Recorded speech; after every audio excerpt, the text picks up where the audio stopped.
Hello friends, मैं आज आप सबके साथ इलेक्ट्रोस्टैटिक का एक बहुत ही पावरफुल कंसेप्ट डिस्कस करना चाहता हूं, है ना।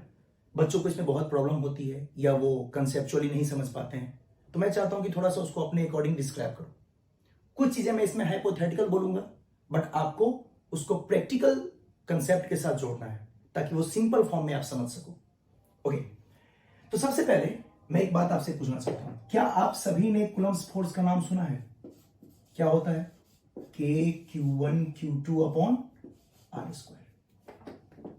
क्या आपको पता है कि यह फॉर्मूला तभी वैलिड होती है जब दो चार्ज पॉइंट के फॉर्म में हो, बहुत स्मॉल हो, पॉइंट के फॉर्म में हो, तभी आप यह फॉर्मूला यूज कर सकते हैं। आई होप आपको यह चीज पता होगा। बहुत बेसिक कंसेप्ट है। जब आपने पढ़ा होगा कूलम्ब्स लॉ के बारे में, तो उस वक्त ही आपको बताया गया होगा कि यह फॉर्मूला तभी वैलिड होती है जब दोनों के दोनों चार्ज बहुत ही छोटे हो। किस फॉर्म में हो भाई? पॉइंट के फॉर्म में, जस्ट पॉइंट के फॉर्म में। यस और नो? पॉइंट का फॉर्म मतलब क्या? बहुत ही छोटा। ओके, अब प्रॉब्लम ये है कि अगर ये पॉइंट के फॉर्म में नहीं हो, काफी इंपॉर्टेंट है कंपटीशन के पॉइंट ऑफ व्यू से, तो अगर ये पॉइंट के फॉर्म में नहीं हो, मतलब आपके पास चार्ज का बना हुआ एक रॉड हो, मतलब क्या कि चार्ज आपका एक रॉड के फॉर्म में हो, ओके, जिसकी लेंथ आपको दे दी जाए L, चार्ज दिया जाए आपको टोटल कैपिटल Q, और यहां से कुछ डिस्टेंस पे, d डिस्टेंस पे, बोले कि बताइए एक पॉइंट चार्ज है Q, उस पर कितना फोर्स एक्सर्ट करेगा। क्या करेंगे? क्या ये फॉर्मूला डायरेक्ट हम इसके लिए इस्तेमाल कर सकते हैं? आंसर है नहीं। क्यों? ये तभी लगा सकते हैं जब पॉइंट चार्ज हो। ये तो पॉइंट है, लेकिन ये पॉइंट थोड़ी है, ये तो एक बॉडी है, एक रॉड के फॉर्म में है। ये छोटा रॉड छोटा थोड़ी होता है, पॉइंट के फॉर्म में थोड़ी होता है रॉड। तो रॉड तो आपको बहुत बड़ा है। अब इस रॉड के कारण हम यहां पे फोर्स कैसे निकालेंगे? तो सोचो, मैं थोड़ा सा आपको हाइपोथेटिकली कुछ बता रहा हूं, बट इमेजिन करना, क्या मैं इसको पॉइंट बना सकता हूं? कैसे बनाएंगे? अब बताओ, जैसे हम गेहूं को आटा चक्की में जाके क्रश करते हैं और आटा के फॉर्म में वो छोटा छोटा पार्टिकल बन जाता है।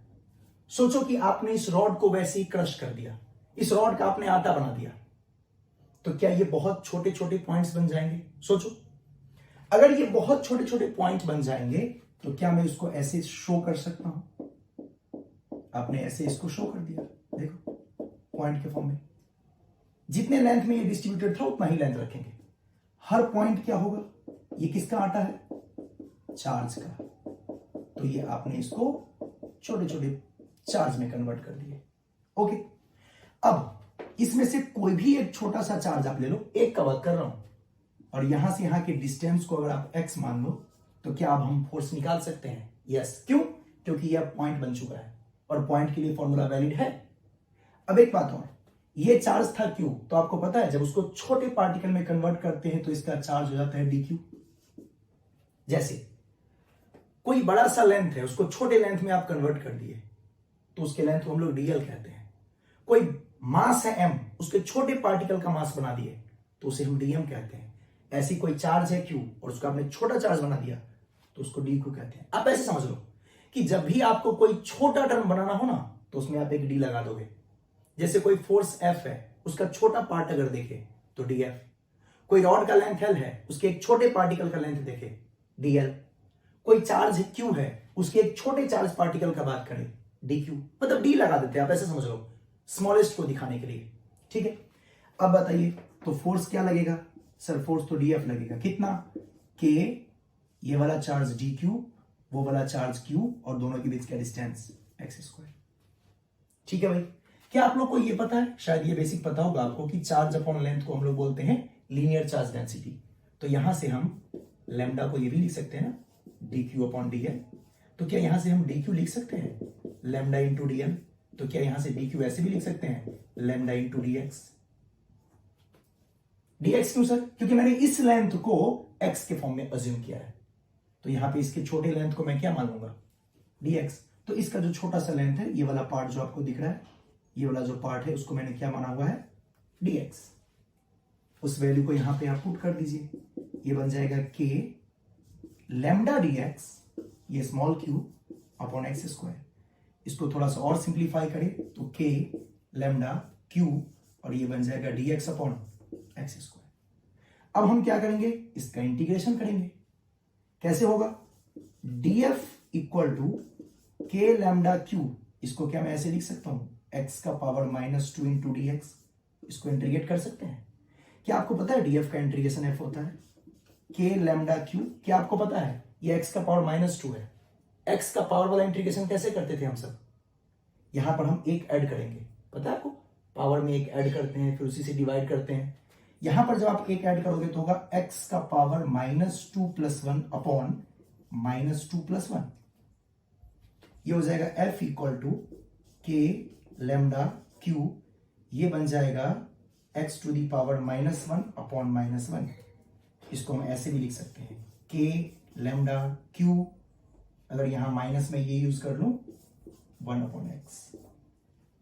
अब इसमें आप लिमिट लगा दो, कहां से कहां, x कहां से कहां वेरी करेगा, यहां से यहां का डिस्टेंस d और फिर ये जाएगा यहां तक d + l तक, यानी d से d + l तक।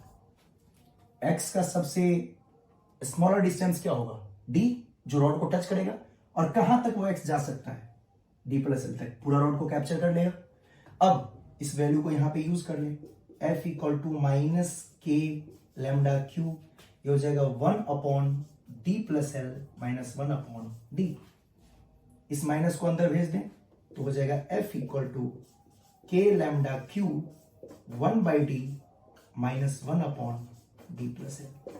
इसको सॉल्व कर दें, इधर मैं कर रहा हूं, ये हो जाएगा f equal to k lambda q, इसका एलसीएम आप लेंगे, ये हो जाएगा d इंटू डी + l, और यहां पे हो जाएगा d + l -d, ये दोनों कैंसिल, और last step k lambda Q l upon d into D + l, ये बन जाएगा आपका फोर्स का फॉर्मूला। तो ये कंसेप्ट भले ही टिपिकल था, बट हमने इसको क्यों छोटे फॉर्म में कन्वर्ट किया, फिर कैसे हमने इस फॉर्मूला को अप्लाई किया, फिर हमने इंटीग्रेशन करी, और फिर हमने सारा कंसेप्ट यहां पे निकाल दिया। तो यही होता है फोर्स, और इसकी यूनिट होती है न्यूटन। अगर आप फोर्स सीख गए तो आपको इलेक्ट्रिक फील्ड निकालना भी आ गया। इलेक्ट्रिक फील्ड में क्या करते हैं, इस चार्ज का वैल्यू रखते हैं 1 कूलम। यहां पे अगर आप स्मॉल चार्ज का वैल्यू 1 कूलम कर दे तो ये निकल जाएगा इलेक्ट्रिक फील्ड। यहां इलेक्ट्रिक फील्ड निकालना हो तो इसकी वैल्यू कितनी लेते हैं, 1 कूलम, क्योंकि फोर्स ऑन 1 कूलम चार्ज ही होता है इलेक्ट्रिक फील्ड। तो यहां से निकल जाएगा k lambda l upon d into D + l, और इसकी यूनिट बन जाएगी न्यूटन पर कूलम।